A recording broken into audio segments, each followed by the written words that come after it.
Welcome back, story lovers. Today we delve into a tale that will make you question every shadow, every ancient ruin. Imagine being Alistair, an archaeologist, on the verge of the discovery of a lifetime. He stands before a colossal black monolith, a structure that hums with an age so profound it makes the pyramids look like modern art. The air is still, the silence broken only by the wind whispering through a field of human bones scattered at its base. Alistair, driven by a thirst for knowledge, ignores the unsettling decorations. His focus is on a series of pictographs carved into the monolith's surface, a story etched in stone. He raises his camera, ready to document what he believes to be a historical record. But as the images come into focus, a cold dread begins to seep into his bones, far colder than the desert night. The first panel is simple enough. A bustling city basks under a circular sun. Life, prosperity, civilization. It's a scene he's seen depicted in countless ancient cultures. But then, the story takes a dark turn. The second panel shows the sun setting. The once thriving city is now a scene of panic. People are scrambling, running for their homes, barring their doors as if their lives depend on it. A palpable sense of terror emanates from the crude carvings. Why would an entire city fear the coming of the night? The answer lies in the third panel, and it's a vision of pure nightmare. A figure emerges from the monolith itself. It's impossibly tall, its form distorted and wrong. Its arms are too long, hanging low, and its fingers are described like knives, sharp and menacing. This is not a god or a protector. This is a predator. The carving, though primitive, perfectly captures a sense of alien malevolence that makes Alistair's skin crawl. He forces himself to look at the next panel, and his stomach lurches. The city streets are no longer empty. They are filled with broken, twisted shapes that can only be human bodies. And standing amidst the carnage is the tall figure, its elongated arms spread wide in a gesture of grotesque triumph. The pictograph is a silent scream, a depiction of a massacre so complete, so brutal, that it defies comprehension. This wasn't a war. It was a harvest. The fifth panel offers a sliver of grim hope. The sun is rising. The tall figure is shown retreating, melting back into the obsidian surface of the monolith. A few survivors, a handful of broken people, are seen emerging from their homes.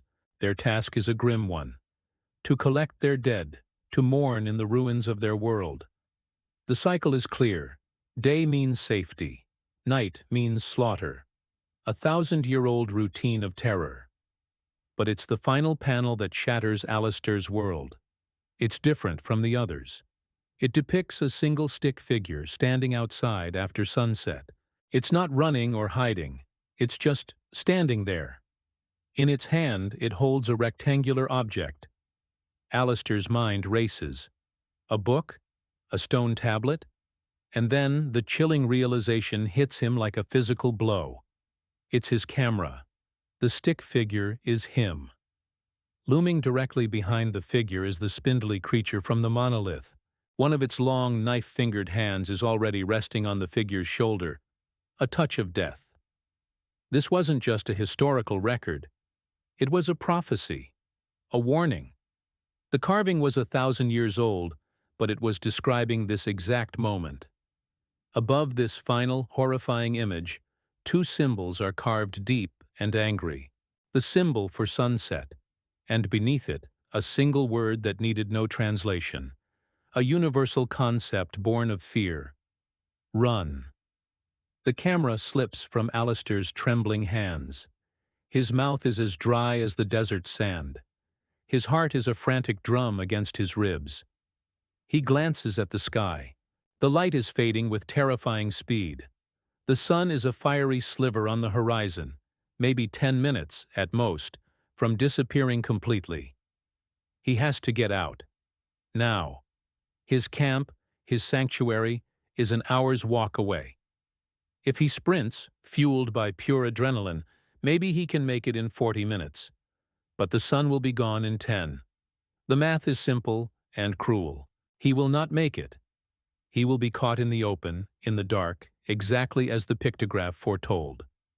The desert, once a place of discovery, has become a trap. As if to punctuate his terror, a sound echoes from within the monolith. A wet, rattling breath. It's the sound of something ancient and vast stirring from its slumber, something waking up. The temperature plummets instantly. His own breath turns to mist in the frigid air. He looks down at the bones scattered around him and notices something he'd missed before. They aren't dirty or covered in dust. They are polished, gleaming in the dying light. Cleaned. Maintained. A new wave of horror washes over him. A shallow groove in the earth connects each skeleton back to the base of the monolith, like spokes on a wheel. A well-worn path. This isn't just a graveyard, it's a garden, a trophy collection. Something comes out here regularly to tend to its prizes, to polish the bones of its victims. He isn't the first to fall for this trap. He is just the latest. The very last sliver of the sun touches the distant mountain peaks and begins its final descent into darkness. The world holds its breath. And then Alistair runs. He runs with the 1,000-year-old warning screaming in his mind. He runs from the waking thing in the stone. He runs for a life he knows is already forfeit. Thank you so much for joining me on this terrifying journey. What do you think happens to Alistair? Let me know your theories in the comments below.